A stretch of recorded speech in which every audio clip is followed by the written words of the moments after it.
أعوذ بالله من الشيطان الرجيم. بسم الله الرحمن الرحيم.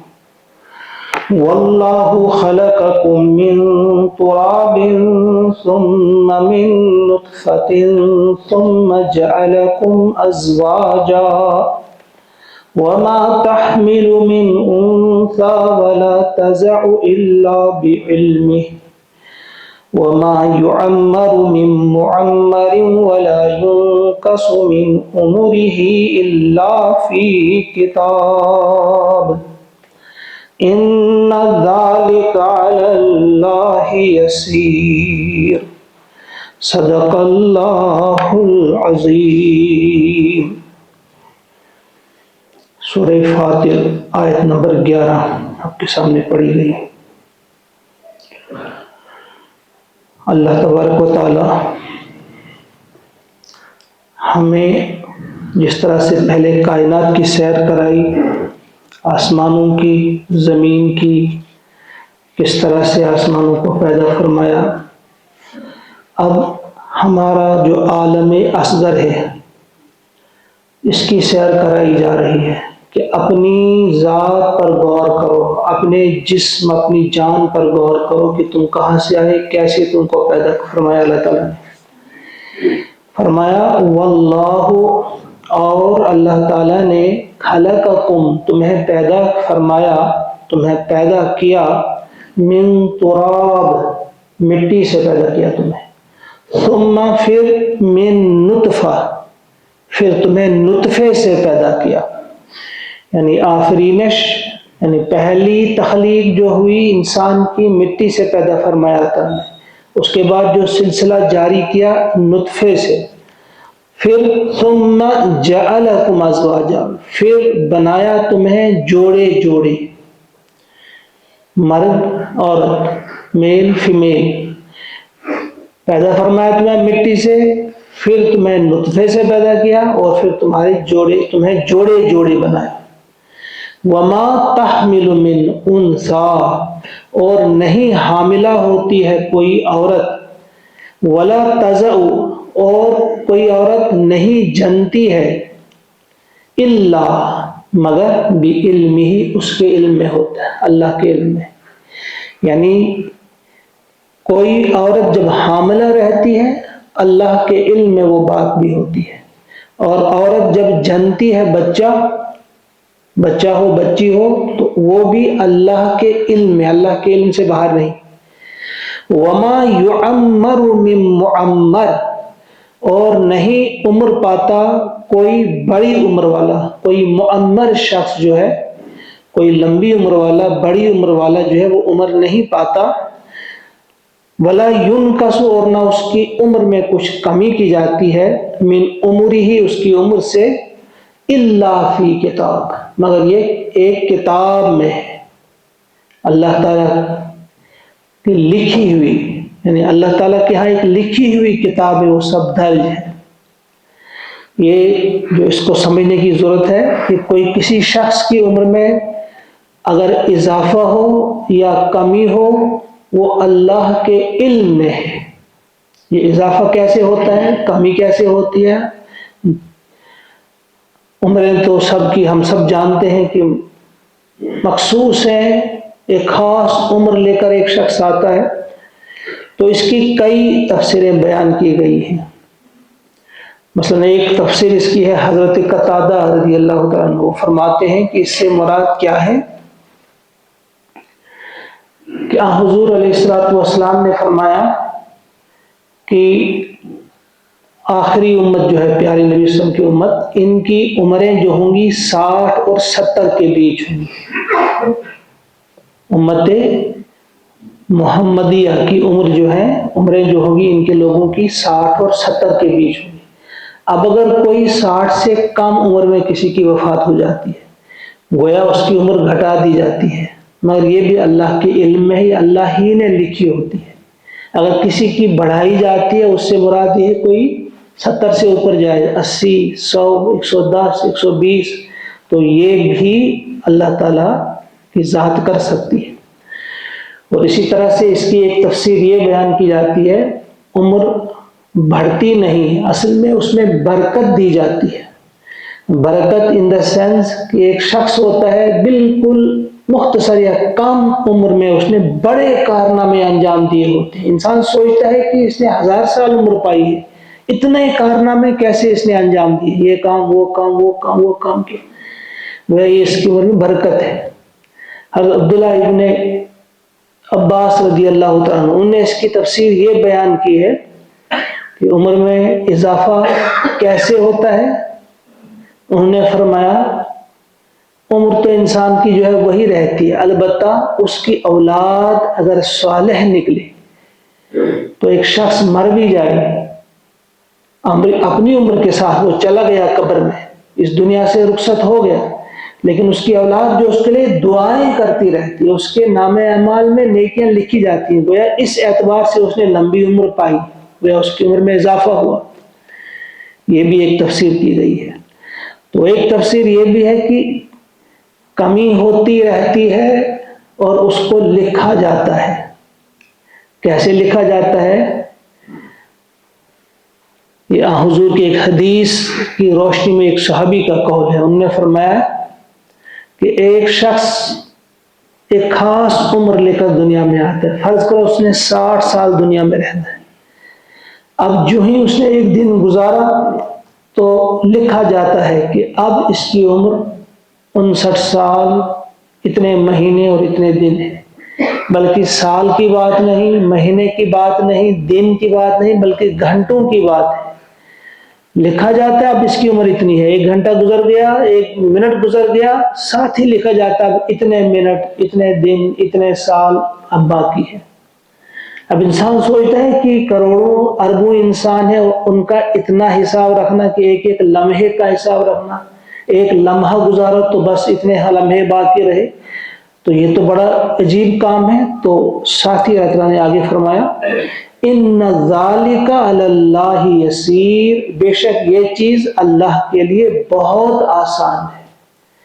ہم سمجھتے ہیں بہت مشکل ہے اتنے انسانوں کا حساب رکھنا کہ بھائی اتنے عمر پائی، اتنا دن کم ہو گئے، اب اتنے گھنٹے باقی ہیں، تو یہ کوئی مشکل نہیں۔ آج انسان سمجھ سکتا ہے کہ یہ کوئی مشکل کام نہیں، ہمارے سامنے یہ بورڈ لگا ہوا ہے، ہم دیکھتے ہیں کہ ایک ایک سیکنڈ کام ہو جاتا ہے، یہ ہمیں بتا دیتا اب کتنے سیکنڈ باقی رہے، نماز میں یا اذان میں اب کتنے سیکنڈ باقی ہیں۔ جب انسان اس قسم کی ایجادات کر سکتا ہے، اس قسم کے آلے بنا سکتا ہے، اس قسم کی مشین بنا سکتا ہے، تو کیا اللہ تعالیٰ کے پاس اس قسم کا سسٹم نہیں ہوگا؟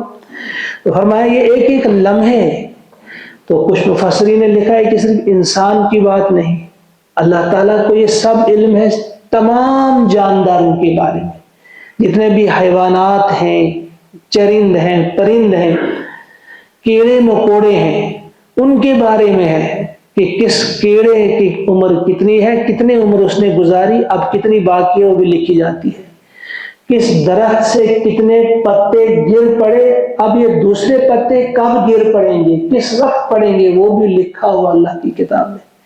یعنی ایک پتھر کی بھی عمر ہے، ایک چٹان کی بھی عمر ہے، ایک دریا کی بھی عمر ہے، یعنی جتنی بھی چیزیں ہیں ان کی عمر ہے، اور یہ سب لکھا ہے کہ کس پتھر کی کتنی عمر ہے، کب یہ بالکل خاک بن جائے گا، کب اس درخت کو بالکل فنا ہو جانا ہے، ختم ہو جانا ہے، اس کی جگہ کیا آ جانا ہے، یہ سب چیزیں مفسرین نے لکھا ہے کہ یہ جو ہے صرف انسانوں تک کی محدود نہیں، کہ ہر چیز جو بھی پیدا فرمائی اللہ تعالیٰ نے اس کو ایک خاص عمر دی، اور اللہ کو علم ہے، اللہ تعالیٰ کے رجسٹر میں، اللہ تعالیٰ کی کتاب میں وہ چیز لکھی ہے، کس ستار کی کتنی عمر ہے، کس سیٹلائٹ کی کتنی عمر ہے، کس کہکشاں کی کتنی عمر ہے، اور کب اس کو فنا ہونا ہے، کیسے فنا ہونا ہے، کون سی چیز اس کی گھٹتی چلی جائے گی، کم ہوتی جائے گی،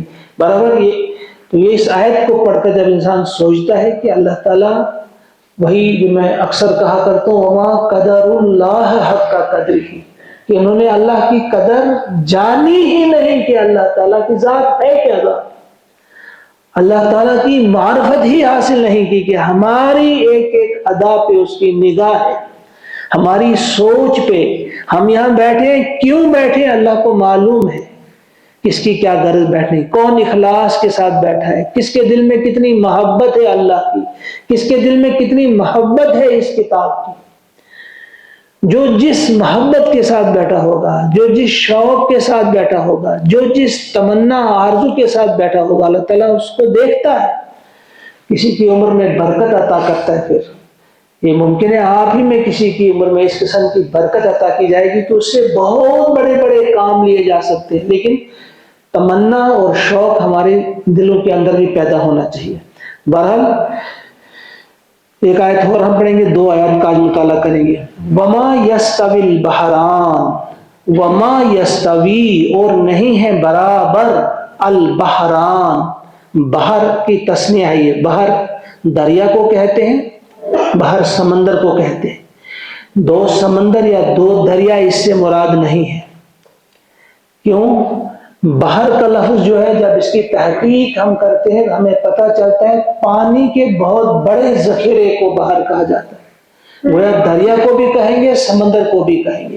تو فرمایا پانی کے بڑے ذخیرے جو ہیں 2 یہ برابر نہیں ہے. ہاذا یہ والا جو ہے عذبن میٹھا ہے، فرات پیاس بجھانے والا ہے. ایک ذخیرہ جو ہے یہ میٹھا ہے، پیاس بجھانے والا ہے. سائغن شرابہ، سائغن آسان ہے یا خوشگوار ہے، شرابہ اس کا پینا. وہذا ملح اجاج اور یہ شور ہے، تلخ ہے. ملح شور یعنی وہ نمکین ہے، کھارا ہے. اجاج اور تلخ ہے، کڑوا ہے. یعنی 2 ساتھ ساتھ ہیں. اب 2 سمندر تو اس قسم کے نہیں ہیں کہ سمندر میں ایک میٹھا ہو ایک کڑوا ہو.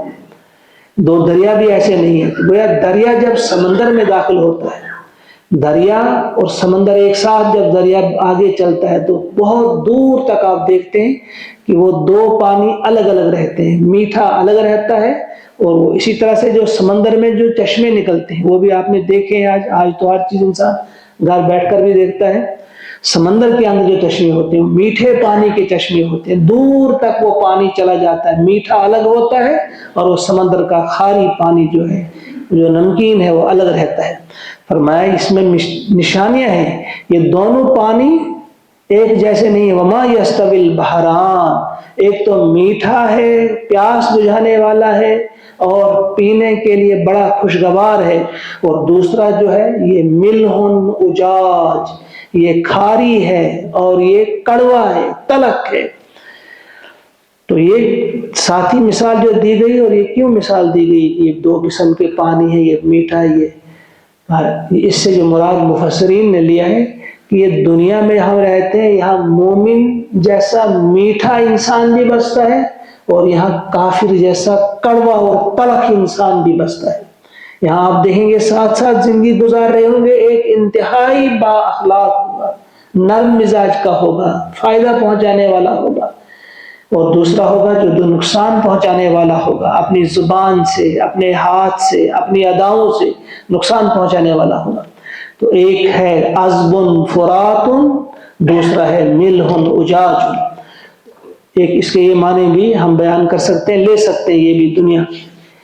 پھر یہ 2 سمندروں کی جو بات ہے یا 2 دریاؤں کی جو بات ہے یا جو 2 بڑے پانی کے ذخیروں کی جو بات ہے، اب ان کے بارے میں کہا گیا کہ اب ان سے آپ کو کیا ملتی ہے. وَمِن كُلٍّ اور ہر ایک سے، دریا ہو یا سمندر ہو، ہر ایک سے تاکلون تم کھاتے ہو، لحمن طریہ تازہ گوشت، لحمن گوشت، طریہ تازہ، تازہ گوشت کھاتے ہو. ذرا دیکھو اللہ کی قدرت، دریا کا میٹھا پانی ہے، وہاں سے بھی تم کو مچھلیاں ملتی ہیں اور کھاتے ہو، زبردست قسم کی خوراک ہے. اور وہی سمندر جس کا پانی آپ پی نہیں سکتے، جو کھاری ہے، تلخ ہے، وہاں بھی جو مچھلیاں آپ کو ملیں گی وہ تلخ نہیں ہوگی، ان میں وہ بد ذائقہ نہیں ہوں گی، وہ بدبودار نہیں ہوں گی، بلکہ ان مچھلیوں کے اندر بھی وہ سب چیزیں آپ کو ملیں گی جو دریا کی مچھلیوں میں آپ کو ملیں گی. تو وہاں کھاؤ گے آپ تازہ گوشت کھاتے ہو. اور کیا کھاتے ہو؟ سمندر اور دریا سے، وَتَسْتَخْرِجُونَ اور تم نکالتے ہو، حِلْيَةً زیور، تَلْبَسُونَهَا جس کو تم پہنتے ہو۔ سمندر سے آپ کو زیورات ملتے ہیں، کس قسم کے موتی مونگے آپ نکالتے ہو، ان کے زیورات بنا کر آپ پہنتے ہو، زینت اختیار کرتے ہو۔ اور کیا کرتے ہیں یہ سمندر کا، اور کیا کام ہے یہ اللہ کے فضل سے؟ وَتَرَا اور تم دیکھتے ہو، ایک قرآن پڑھنے والے، ایک قاری قرآن، تم دیکھتے ہو الفلک کشتی کو دیکھتے ہو، فی اس میں مواخرہ وہ چیرتی ہوئی پانی کو جاتی ہے، لِتَبْتَغُوا تاکہ تم تلاش کرو، من فضل ہی اس کے فضل سے، روزی اللہ کے فضل سے تم روزی تلاش کرو۔ اس سمندر میں کشتیاں پانی کو چیرتی ہوئی چلی جاتی ہے۔ مواخرہ ماخرتن کی جمع ہے، مخرن کسے کہتے ہیں؟ جب کوئی چیز پانی کو کاٹتی ہے اس سے شور اٹھتا ہے، اسی لیے کشتی کو بھی ماخرتن کہتے ہیں، اس کی جمع ہے مواخر۔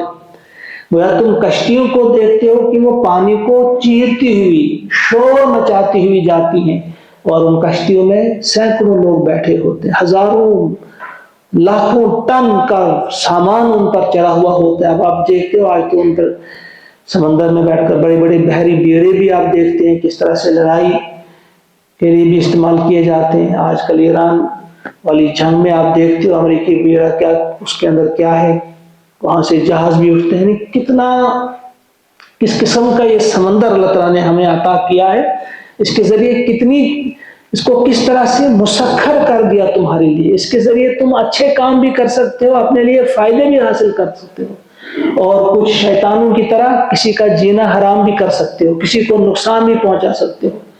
کچھ شیطانی طاقتیں ہیں، جس طرح آپ دیکھتے ہیں آج بھی کس طرح سے تنگ کیا جاتا ہے، شریف انسانوں کو، پرامن انسانوں پر کس طرح سے بمباری کی جاتی ہے۔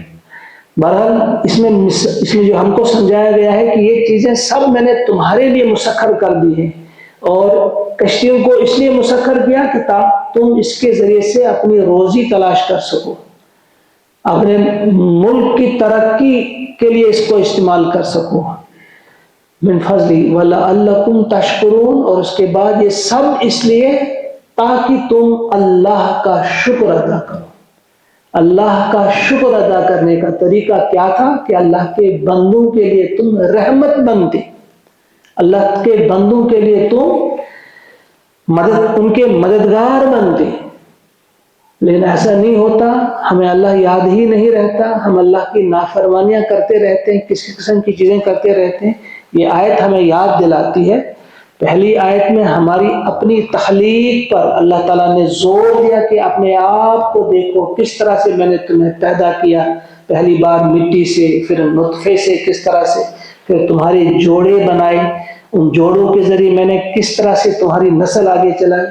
تو یہ سب پتہ ہے اللہ کو، کس طرح سے میں نے تمہیں بنایا، کس طرح سے ایک عورت جب حاملہ رہتی ہے اور وہ بھی اللہ کے علم میں ہے، کوئی بچہ جانتی ہے وہ بھی اس کے علم میں ہے، کسی کی عمر میں اضافہ ہوتا ہے، یہاں وہ حدیث پاک ہے کہ صلہ رحمی آپ کریں گے تو آپ کی عمر میں اضافہ ہوگا، تو وہ بھی اسی سینس میں اضافہ، اسی میں کچھ لوگوں نے لکھا ہے کہ نہیں عمر بھی بڑھ سکتی ہے، وہ اللہ کے اختیار میں جو بھی چاہے کر سکتا ہے، لیکن اکثر مفسرین نے لکھا ہے عمر بڑھنے سے یہی مراد ہے کہ آپ کے عمر میں برکت عطا کی جائے گی، تمہاری عمر میں برکت عطا کی جائے گی، کم عمر میں بہت کچھ تم کر سکتے ہو۔